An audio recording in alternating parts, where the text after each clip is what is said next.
let's queer up education. Florida queer teacher wins First Amendment victory in the classroom.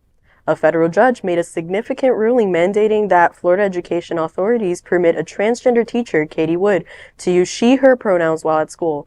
This decision comes following a lawsuit filed by Wood alongside a non-binary teacher named AV Schwandes last year. The lawsuit challenged the validity of Florida's HB 1069, a law enacted by Republican Governor Ron DeSantis, which prohibits public K-12 education staff from using a student's preferred personal pronouns if they don't align with the student's sex. Violations of this law carry severe penalties, including termination and potential suspension or revocation of teaching certificate. After HB 1069 became law, Wood, who teaches math at Lennard High School in East Tampa and had already changed her name and gender on official documents, was told by the principal that she couldn't call herself Miss anymore. Schwandes, who worked at Florida Virtual School teaching physics, got fired in October after they told people they're non-binary and chose not to use gendered words like he or she. The two teachers took legal action against state officials, including the Florida Department of Education. They claimed that HB 1069 goes against the Title VII of the Civil Rights Act, Title IX, and the First and 14th Amendments of the U.S. Constitution. They requested an injunction to stop the law's enforcement, as well as a preliminary injunction.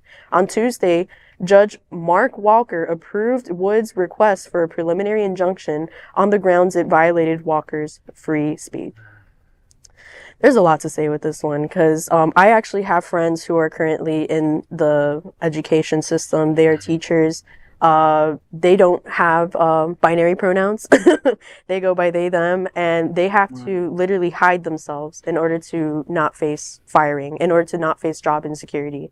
And it's the scariest thing to literally be in a job and constantly feel like you could lose it at any moment if somebody were to out you. And not only that, but they can use pronouns. They can use pronouns. I've seen them use pronouns. They can use they, them. Whenever somebody leaves a pen on the table, you don't know who it is. They'd be like, somebody left their pen. They use they, them pronouns, absolutely no problem. But when it comes to somebody's gender, that's when they don't do it. And it's the most ridiculous thing because it's basic English, people. Basic English. We learned this in elementary school. Do better. Anyway, I mean, their tactic has always been, let's gin up something and scare the living crap out of people. You know, now, for example, there's recently another mass shooting, and of course, Libs of TikTok immediately claimed that the shooter is trans because it was to incite disgust. It was to incite the alienness. You know, alienation of the other is the whole point here. Well, as if it isn't stressful enough, teaching where there are shootings on a regular basis, or the fact that teachers are not paid well at all. No. So all of this, just to add this other layer to it, it's got to be, I mean, how do we even stand in front of a classroom and smile at these children, you know? Like, can we bring up a picture of Katie again? Because I want to tip my hat off to Katie. Okay, she was the one to get up and actually do something about what was going on in our school system last year. And you're going to tell me that the students won't be confused not being able to call this lady Miss? Come on now, look at Katie. Katie, go off, okay?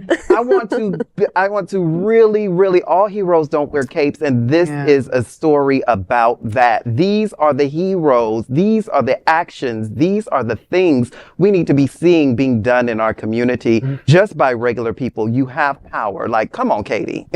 Yes. I'm really glad you said that. There are a couple things I want to highlight about this. The judge in his ruling really smacked down Florida. He wrote, once again, the state of Florida has a First Amendment problem. It has occurred so frequently of late, some might say you can set your clock by it.